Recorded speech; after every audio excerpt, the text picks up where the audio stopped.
আজকে আমরা কলিজা ভুনা করব, তার জন্য চুলের গ্যাস কুচি বসাই দিচ্ছি তেল দিয়া। এখন আমি ছেড়ে দেবো তেজপাতা, দারচিনি, এলাচ। এখন আমি দিয়ে দেবো আদা বাটা, জিরা বাটা,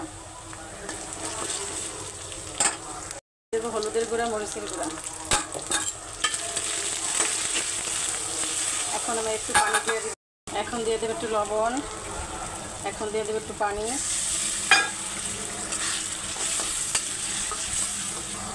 ভালো করে কষালে আমি কলিজাটা ছেড়ে, মশলা কষানো শেষ। এখন আমি কলিজাটা ছেড়ে দেবো।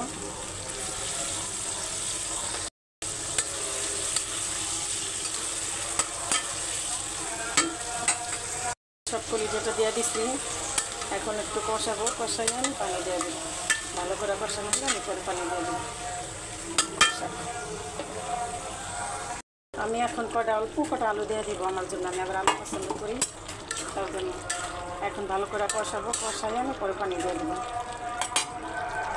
কষানো শেষ। এখন আমি পানি দিয়ে দিব। পানি দিয়ে পরে একটু মাখা করে নামাই ফেলবো। আমি পানি দিয়ে দিচ্ছি। যদি ভালো লেগে থাকে লাইক কমেন্ট শেয়ার করবেন, আমার পাশে থাকবেন।